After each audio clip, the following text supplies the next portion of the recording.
So there's two things that you're going to watch out for when you replace your 4L60E in your 90s, early 90s to mid to late 90s. You know, this is my Tahoe. It could be, say, CK1500. It could be a Blazer, Yukon, whatever. But this is the thing right here. There is, for one, when you replace it, clean your lines out. That's one. Two, right here, this guy, the VCM. I've been doing some research, and there's been got me a hold of a GM bulletin that states that if you have a particular fault, and in this case, if this fault is DTCP 1870 in the VCM, you know, it can cause 1, 2 to 3, 4 upshift shift flares, slipping, no reverse, no fourth gear, no third gear, and you can put a brand new transmission in it, and if you put it back in and this electrical problem is still there, you're still going to have, it's going to blow your trans out again. No matter if you put a stage 4, 5, 6, 7, 8, or whatever in there, this electrical problem is there, you're going to blow that transmission out. So this is going to help you. For one, clean the lines. Two, this guy, the VCM. I got the GM bulletin right here. You can pause it if you want to look at it and read it to go through it. Don't ask me how I got this. But right here. So what the issue is that the VCM loses its internal ground. So what you do, according to this bulletin, is you relocate some wires around and move some ground points around, essentially make new ground for the VCM so the transmission doesn't lose the ground. But there's one thing you got to check, which is a service part number right here. According to the bulletin, the corrected VCMs are identified with service number 16244-210. This guy right here, service number 16244-210.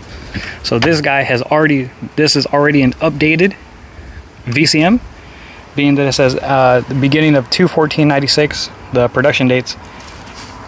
Those are when the corrected ones were put in. So if you have a vehicle that was built prior to this production date, more than likely you're going to have to go ahead and do this wire update. How do you know if it's already been done?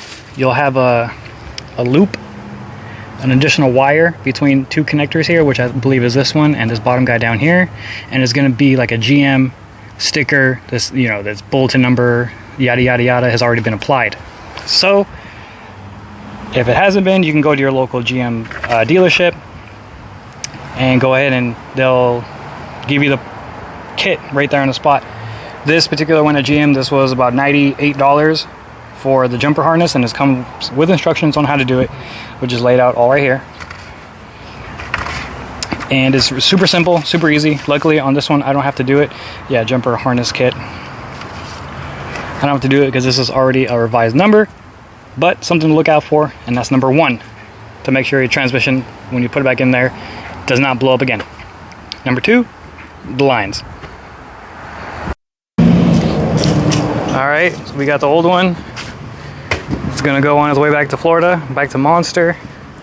I got the new 4L60 right here. And this is kind of just like a little quick note. Ooh, look at that, Rock Auto headlights. We got the cooler, transmission cooler apart. Cleaned all the lines out, but right here, these are the two lines that go. This one goes directly to the transmission, and this one goes to the transmission cooler that sits on the radiator. So if I turn my handy dandy headlight flashlight on, you can see this guy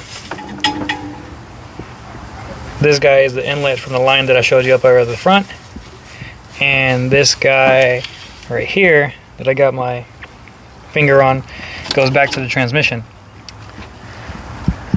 Now the reason why I'm taking this precaution, being that, you know, I just bought this car, vehicle, whatever you want to call it, I don't want it to fail again. When I dropped the old transmission, there was metal all inside the drain pan, which is obviously not good.